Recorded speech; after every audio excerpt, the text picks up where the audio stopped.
We begin our show with, well, I guess you could say my boss here at YourTV. Tim Caddigan is a senior director at Cogeco Connection, overseeing public relations, communications, programming, government relations, and just about everything else in various markets across Ontario, including, of course, ours here in the Niagara region. Tim, we know how important community programming is to us here in Niagara. Is it the same across the province? It is, Mike, but I have to correct you. I feel like you're my boss because you're really the reason that we're even here, right? I mean, that's our purpose, is to be here to help the community tell the stories of the community back to itself. But to answer your question, yes, it is. Every community is different. Every community has a different spirit, a different culture and feel to it. So we try to reflect that in each of the communities we serve. We know about our programming here in Niagara. What might our viewers not know about some of the other locations? Well, it's different, right? Every station, I always say to the managers, you have to have a hat to put, or a hook to put your hat on. And it depends on what it is. So here in Niagara, The Source is a very popular show. We cover the OHL, for instance. So in each market, there's 2 or 3 hooks that might be relevant to that market, but it depends on the market. We might do a political show in one community that wouldn't work in another, but we know in that market, it will work. How do you develop the programming at each of the systems, I guess? It's a giant dartboard. I mean, people don't know that, but that's true. No, you know what it is, Mike? I mean, we hire locally. The people that come to work for us, they get invested in those communities, so they know the communities. It's kind of it's a problem and a joke at the same time. If I have an opportunity somewhere in the province and I tell some of our folks, hey, we've got this great opportunity for you, they might think about it, but often they're so close to the communities, they won't leave.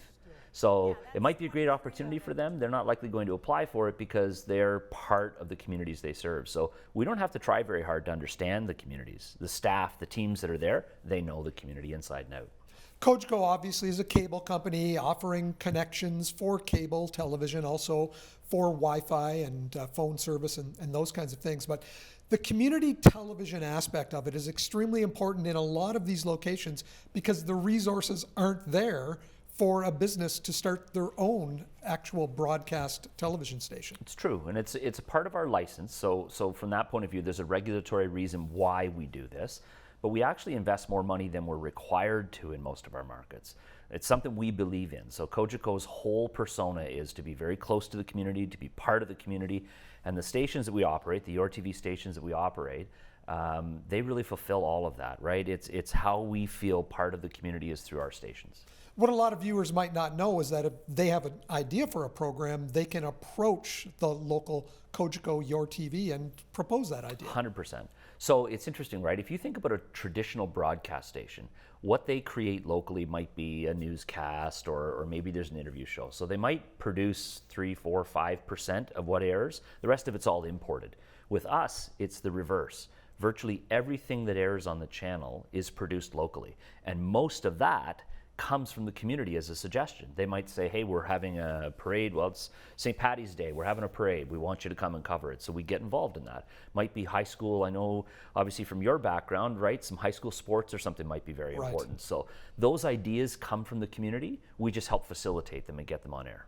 When you look at some of the programs, you mentioned The Source, and we've been doing The Source for over 20 years I know, here. It's crazy. It is really mind-boggling that that's what we've been doing for that period of time. How important is that program? It's very important. You know, if I'd been really smart, I might have come on prepared with the number of contacts we've made over the years, but that might be almost impossible to even figure out, right? So The Source has told so many stories over 20 years. We've been involved with fundraisers. We've been involved with community initiatives. We've helped get the story across Niagara region out to people. It might be the only way they heard about certain things that are happening in the community. Vitally important. 15 years now, I think we've had the Ice Dogs here in Niagara. Man, you're making me feel old. I had no idea. That feels like yesterday. That's true, right? And another terrific partnership. So we cover the OHL in all the markets where a team exists and we exist. We share those games. So if the Ice Dogs are playing, for instance, in Windsor, we'll have that game here as well. And it's a great partnership for us because, again, you've got some kids that are, starting out their hockey careers, they're local celebrities, and you've got a fan base that's huge. So why wouldn't we want to be part of that story? And that coverage looks just as good as anything from the NHL, in my opinion. I think it does too. I would agree 100%. Just as professional. The announcers are fantastic. The camera coverage, audio, everything is perfect. And if you think about it, right, the big difference there is that you've got 1 or 2 professional staff members and then a crew of volunteers. And so I'll get asked, why do you use volunteers? Like you're just trying to get rid of labor costs. That's not it. The mandate is that we provide that opportunity to people. We teach them how to use cameras and how to switch and edit and direct a game, that sort of thing.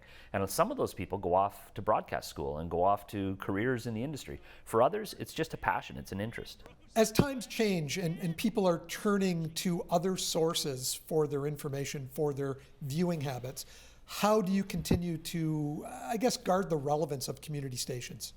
It's interesting, right? Because a lot of people, I think, are separating themselves from watching traditional TV. I personally think it's funny because you decide you don't want to have a traditional TV service. Maybe it costs too much money, but then you go and subscribe to 3 streaming services and end up paying more money.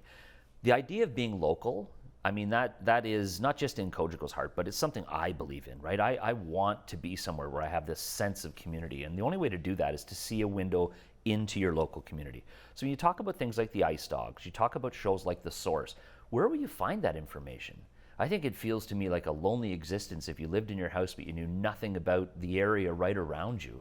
So I think it's important to still have that contact with your community.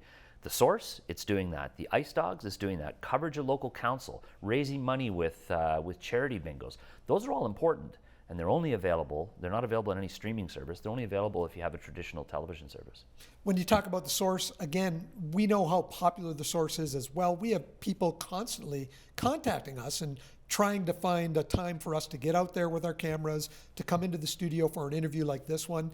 It is an extremely crucial tool for local charities to use. It is 100% that. And we've managed. We want to hear from people about what we can cover on The Source, but our teams are out there with their fingers, looking for stories as well.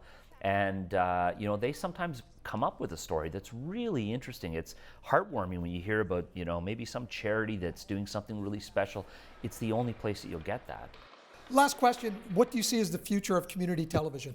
I hope it's a strong future. I really do feel like I think as people, you read online, I've watched everything there is on Netflix. Well, I don't know. I turn on Netflix and sometimes I can't find anything to watch. This is a never-ending supply of content, right? And for, I think, a lot of people, especially through COVID, right? I think you kind of got disconnected maybe from the world around you. And a great way to get reconnected, I think, is to look at shows like The Source. Find out what's going on in the community. Are there events coming up that I can attend? And what would they be? And can I take my family? And where are you finding that if not here at The Source? Tim, thanks for appreciating everything that we do here. We appreciate your time today. Thanks for having me on, Mike.